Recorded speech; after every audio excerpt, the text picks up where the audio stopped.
como é que a gente pode gerar famílias saudáveis, né? Filhos saudáveis, famílias saudáveis.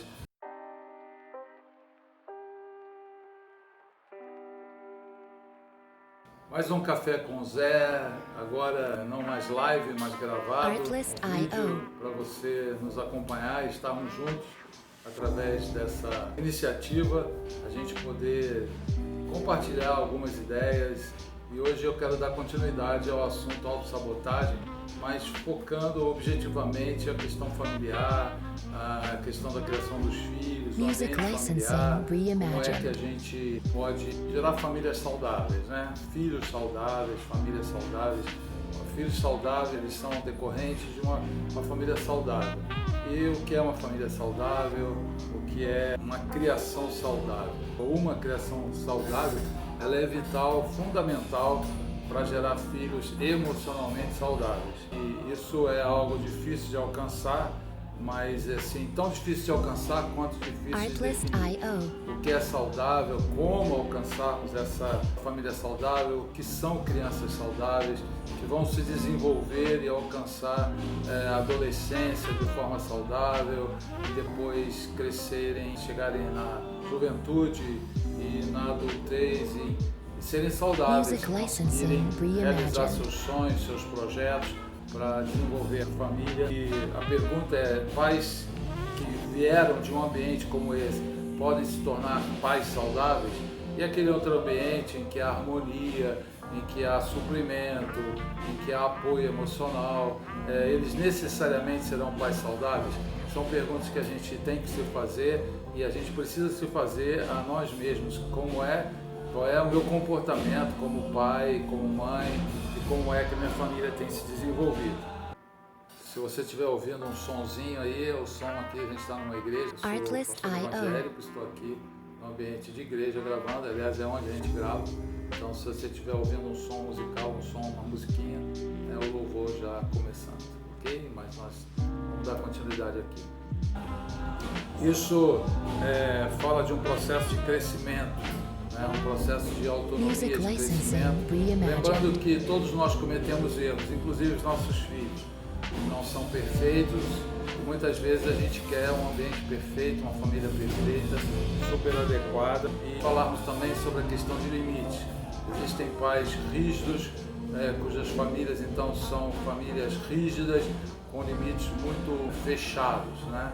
Com uma dificuldade muito grande das pessoas se expressarem, serem autônomas, até mesmo serem criativas e emocionalmente saudáveis.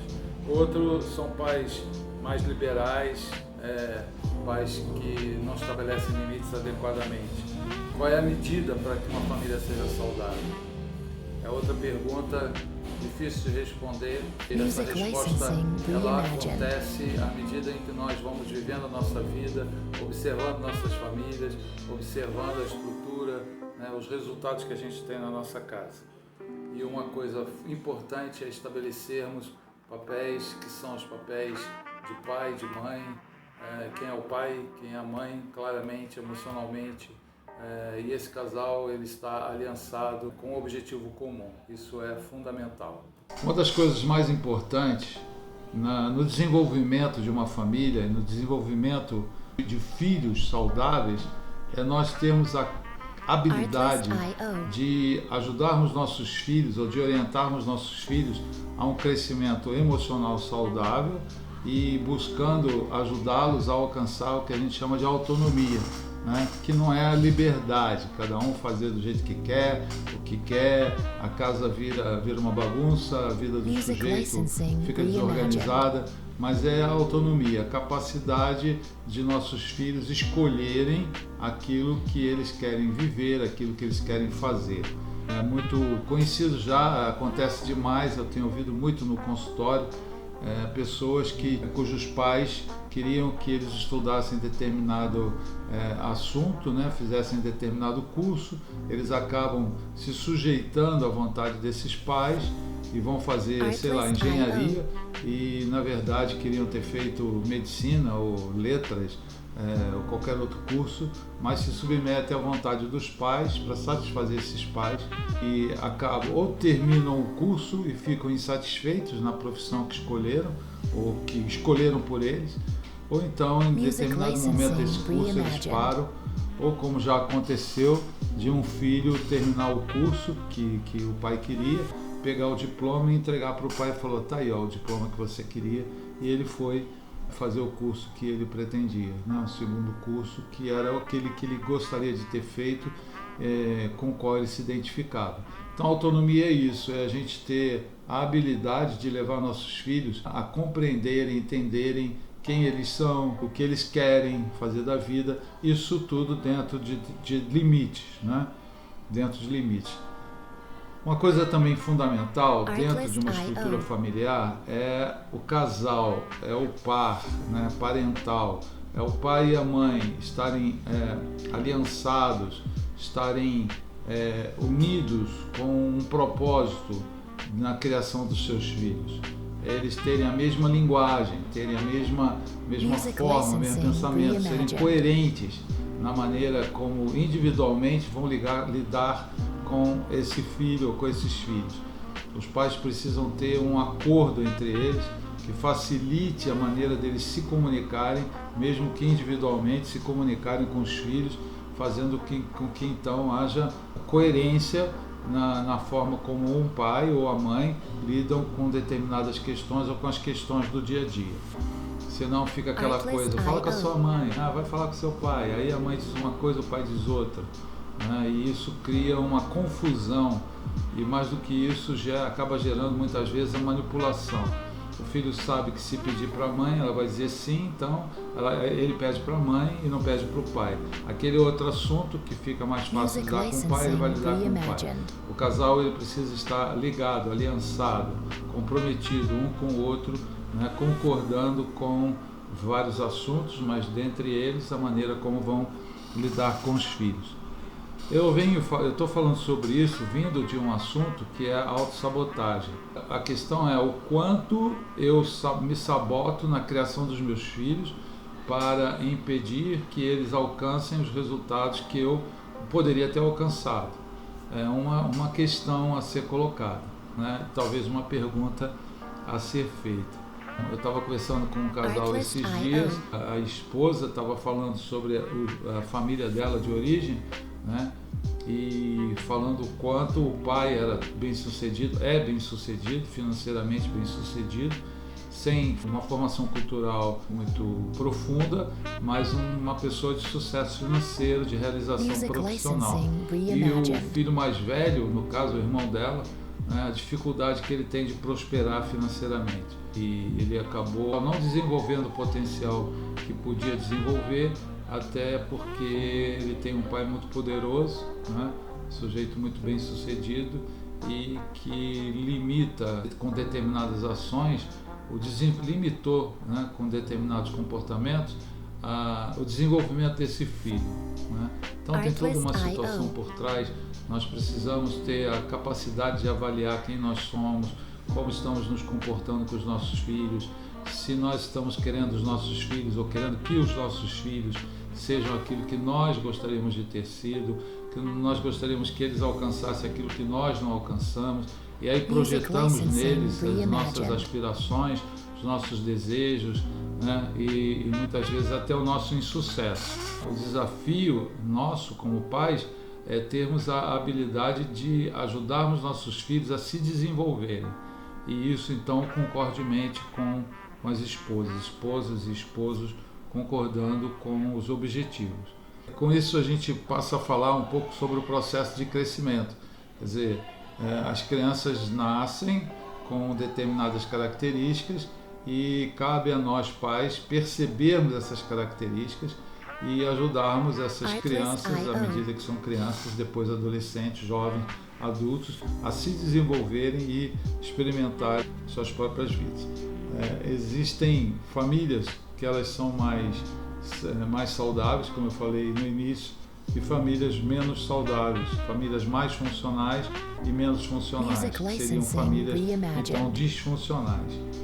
Dentro desse processo de crescimento, nós precisamos entender que os nossos filhos, eles cometem erros. Todos nós cometemos erros, né? E às vezes o que a gente quer é uma família perfeita, ou pelo menos aparentar uma família perfeita, né? Alguns temos a expectativa de que vejam a nossa família como adequada, perfeita, né? Aquela família margarina, né? Da propaganda, né? Tudo bonitinho, tudo certinho, tudo funcionando, as mil maravilhas, coisa que não acontece normalmente. Os nossos filhos cometem erros e nós precisamos aprender a lidar com os erros dos nossos filhos, entendendo que esses erros, eles podem ser a estrutura, né? O momento em que eles vão aprender e amadurecer para evitarem novos erros naquele mesmo sentido, né? Aquela ideia de que errar uma vez é humano e errar a segunda vez é burrice, dizia o ditado popular, pelo menos era assim que a minha avó dizia. Errar uma vez é humano, errar duas vezes é burrice. Só que a gente sabe que muitas vezes as pessoas precisam cometer vários erros, né? E isso servir de aprendizagem para as suas próprias vidas. Dentro dessa questão de família, estrutura e tal, existem pais liberais, vamos chamar assim, que estabelecem poucos limites dentro da sua casa. Então são famílias em que todo mundo manda, cada um faz o que quer, não existem regras muito claras, muito bem estabelecidas. Isso, claro, vai gerar, provavelmente, né, circunstancialmente, vai gerar crianças em que elas vão fazer o que querem, do jeito que querem. A gente vê isso nos shoppings da vida, vê isso nos restaurantes, em qualquer lugar, na igreja, em qualquer lugar. Você vê crianças que estão sendo criadas por pais que não conseguem estabelecer limites adequados para seus filhos se comportarem.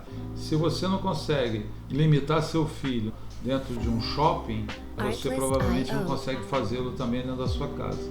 E ele vai fazer o que ele quiser, do jeito que ele quiser, e isso é totalmente inadequado, na minha opinião, né? Então você tem pais liberais, onde os limites não são estabelecidos ou não são muito claros, né? Às vezes até existem limites, mas eles não são muito claros, não são muito visíveis para aquela criança. E existem os pais rígidos, com limites muito rígidos. O que é mais saudável? É a gente ter uma estrutura, né, com limites adequados. Então, isso é possível, então vamos resolver aqui. Então, essa questão do limite é fundamental. Voltando a essa ideia, qual é a medida, né? Qual é a medida? Estabelecer limites rígidos ou ser extremamente flexível? É você ser rígido num determinado momento, ser flexível em outro. É saber a hora de ser flexível e a hora de ser rígido nas suas medidas. Toda criança ela vai precisar dessa educação. É claro que uma criança de 3 anos, por exemplo, ela não sai sozinha à rua. A de 12 anos já pode sair. E sai com quem? Sai para onde? Qual horário que ela tem que voltar? Ela tem um celular para poder se comunicar, por exemplo, se você acha que deve ter. A de 16 anos, ela vai ter um outro limite, ela vai ter um outro horário para chegar em casa. A de 20 anos assim e assim por diante. Esses limites eles têm que ser muito claros, bem estabelecidos, certo? Eles variam na proporção daquela situação, daquela circunstância, etc. Eu acho que isso aí ficou claro, né? A medida é a medida de cada um, é a medida de cada família, é a medida daquela situação, naquelas circunstâncias. Limites bem estabelecidos, eles permitem que essas crianças, esses jovens, esses adolescentes, enfim, essa família, ela seja criativa, ela seja espontânea, e exista imaginação, exista um relacionamento saudável no aspecto de expressão, certo? Para isso, uma das coisas importantes dentro da estrutura familiar é que os papéis fiquem bem estabelecidos. Quando a gente fala de limite, quem é o pai, quem é a mãe, quem é o filho. Qual é o papel do pai, qual é o papel da mãe, qual é o papel do filho. Quem é, mais ou menos, aquela ideia do quem é que manda aqui nessa coisa, né? Quem é que tem a autoridade, quem é que tem o comando.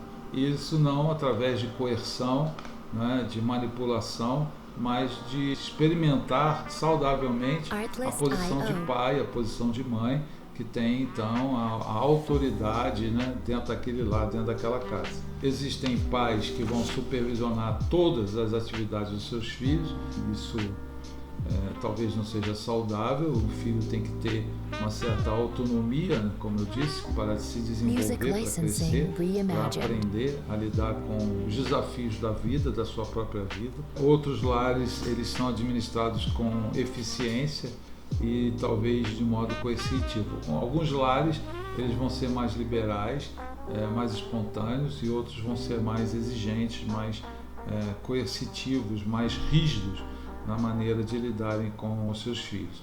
Alguns lares, a ideia é que a vida é feita de obrigação, né? Então tem que fazer porque tem que fazer porque eu quero que seja assim. Qualquer que seja o cenário, qualquer um desses dois cenários, qualquer que seja, provavelmente, eu diria que certamente, na minha experiência profissional, repete o sistema familiar de origem, ou seja, nós trazemos para o nosso sistema familiar nuclear, para essa família que nós constituímos, a nossa história de vida, né? Eu trago a minha história de vida familiar, de onde eu vim, e a minha esposa a história dela. E aqui nós nos juntamos para a criação de uma família, para a criação de um lar, para a educação de filhos.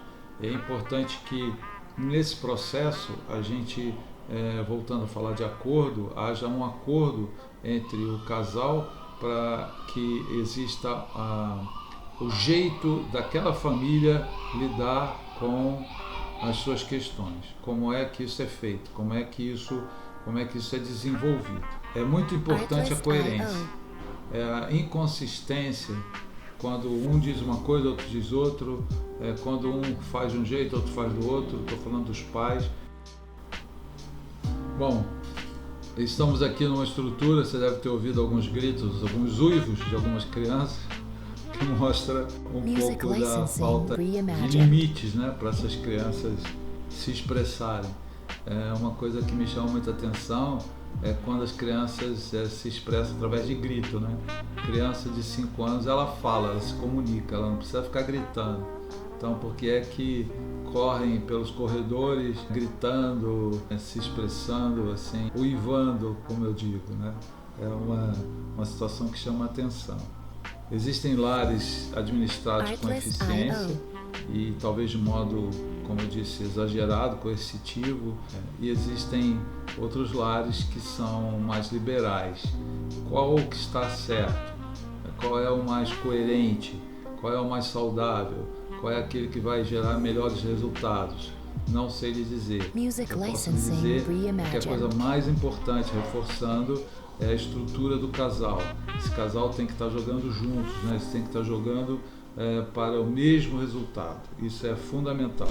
A gente repete nosso cenário familiar de origem, repetimos na nossa casa. É importante que a gente entenda isso, e para que sejamos mais saudáveis nessa família que nós constituímos, é importante que a gente tenha um acordo, né, com o cônjuge, para que a família funcione de maneira consistente, certo? Porque a inconsistência é um dizer uma coisa e outro dizer outra, um ter um comportamento, outro ter outro, que causa confusão, e muitas vezes essas mensagens inconsistentes geram enfermidades emocionais. O que é uma mensagem consistente, para terminar aqui o nosso momento? São mensagens objetivas, sim, sim, não, não, né? São mensagens claras e coerentes com o momento, coerente com as circunstâncias e coerente com tudo aquilo que já foi dito antes, que já foi vivido antes. Não mudar de opinião de uma maneira abrupta, né? Claro que pode se mudar de opinião, claro que os limites podem ser revistos, mas isso precisa ser feito de maneira coerente, clara, né? E transparente, tá? E a gente volta a falar sobre esse assunto familiar, sobre estrutura de casa, de família e de filhos no nosso próximo encontro. Um abraço e fique com Deus.